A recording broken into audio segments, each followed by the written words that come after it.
یہی سوال جو میں نے علی رضا نوری صاحب سے کیا، میں نے ایک شخص سے کیا، نعت خواں سے، تو کہ آپ کی تربیت کیسی ہوئی، آپ نے کس طرح نعت شروع کی، تو اس نے مجھے شعر سنایا. وہ کہتا ہے جی کہ ہم خود تراشتے ہیں مناظر کی سنگ راہ، ہم وہ نہیں جن کو زمانہ بنا گیا.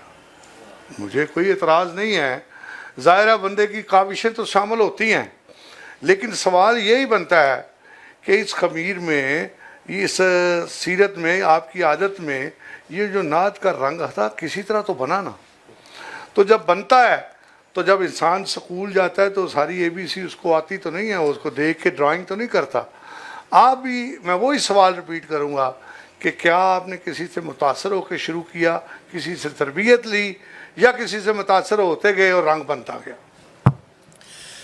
بہت اچھا بٹ صاحب آپ نے کوشچن کیا ہے.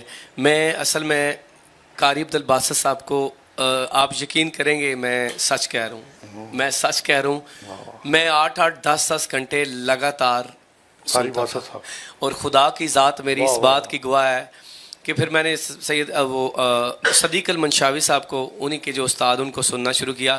تو اب بات تو شاید کرنے والی نہیں کہ واش روم میں نہانے کے لیے بندہ جاتا ہے نا، تو میں باہر تلاوت لگا کے جاتا تھا اونچی کر کے، بس آواز آتی رہے، یہ تو جو 4-5 منٹ ہے یہ میں کیسے گزاروں گا، مس کروں گا تلاوت نہیں سنتا. واہ. یہ ایسے ایڈکٹ ہو گیا تھا میں کہ میں جب نہانے جاتا تھا، میں نے خدا کی ذات کو گواہ کر کے بتا رہا ہوں کہ میں لگا کے اونچی آواز میں چلا جاتا تھا کہ یار جو میں شاور لے رہا ہوں تو وہ مجھے آواز آتی رہے، کیونکہ وہ 5-6 منٹ میں نہیں تھا گزار سکتا وہ سنے بغیر. سوری ٹو انٹرپٹ، میں ایک کلپ دیکھ رہا تھا حضرت علامہ ثاقب رضا مصطفی صاحب کا. وہ فرما رہے تھے اس اپنی تقریر میں کہ میں واپس جب آتا ہوں اپنے ادارے تو کبھی 2 بجے، کبھی 3 بجے، 4 بجے تھے، تو مجھے آواز آتی تھی کہ کوئی قرآن پڑھ رہا ہے. تو میں دیکھا کہ میں دیکھوں گی یہ کون پڑھ رہا ہے. تو کہتے ہیں واللہ میری حیرانگی کا عالم ہے کہ طالب علم سوئے ہوئے ہیں. جیسے کہتے ہیں نا خواب میں بندہ اپنی چیزوں کو روزمرہ کے دیکھتا ہے، تو وہ طالب علم سوئے ہوئے ہیں. ریاضت کیجئے، آتا ہے سوئے حالت میں قرآن پڑھنا.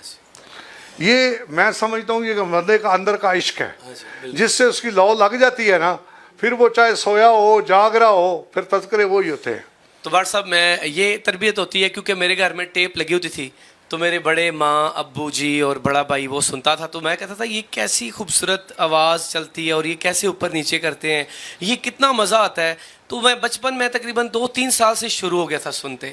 تو پھر یہ ابھی 20-25 سال تک میں اس کو جاری رکھا سنتے. تو میں اس کو یہ حافظ طاہر بھائی والا صاحب ہونے لگا تھا، تو وہ اس کو جاری رکھا سنتے.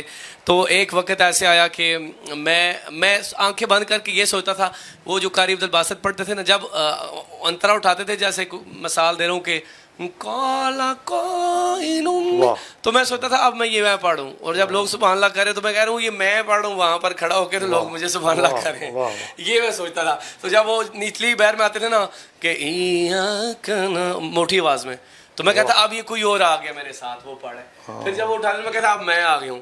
تو اسی سنتے پوری رات پورا دن. تو میرا جب مقابلہ ادھر ہوا تو میں بھی چلا گیا، میں نے کہا میں نے بھی تلاوت کرنی ہے جیلم میں. تو وہ ایک ہمارے بڑے ہیں جاوید لوٹا والے، وہ کہتے ہیں فل ہو گئے ہیں، فارم فل ہو چکے ہیں، سیٹیں مکمل ہو گئی ہیں، تو ابھی نہیں آپ تلاوت کے لیے سب مکمل. میں نے کہا یار مجھے بھی رکھ لیں، آپ مجھے ویسے ہی شروع میں تلاوت کرا دیجیے گا. تو میں نے کسی کا فون کرایا تو انہوں نے بولا چل یار سیٹ تو مکمل ہے، تو میں ایکسٹرا طور پہ رکھ لیتے ہیں. تو جب میں نے وہاں تلاوت کی تو آپ یقین کریں کہ ایک تو پورے ضلع جہلم میں میری پہلی پوزیشن آ گئی. تو وہاں جو قاری تھے وہ مجھے کہتے ہیں یہ لہجہ آپ نے کس سے سیکھا، ہمیں بھی سکھائیں. پھر ایک واقعہ یہ ہے کہ میں نے مسجد میں تلاوت کی، مجھے نہیں تھا پتا کہ لوگوں کو بھی سنانا ہے، اپنی ذات. تو ہمارے وہ جو امام صاحب مسجد کے ہیں وہ گھر آ گئے، انہوں نے مجھے کوئی 10-15 دفعہ قسمیں اٹھوائیں کہ یہ آپ نے کی ہے تلاوت، یا ٹیپ لگائی تھی قاری. یعنی کہ میں کاپی کی طرح تلاوت کرتا تھا، اور بس میرا یہ شوق تھا کہ میں بس تلاوت کروں گا. پھر میری تلاوت فیس بک پہ لگائیں تو لوگوں نے مجھے تلاوت کے لیے بلانا شروع کیا. تو میں جاتا تھا، جبھی تو محفل شروع نہیں تھی ہوتی تو پڑھ کے گھر آ جاتا تھا. تو پھر بعد میں نعت خواں لوگ آتے تھے، تو میں کہتا یار یہ کیا، اب ان کو وہ لذت کا پتہ ہی نہیں جو مجھے پتہ ہے، یہ کیوں نہیں سنتے واہ واہ کرتے. جیسے وہ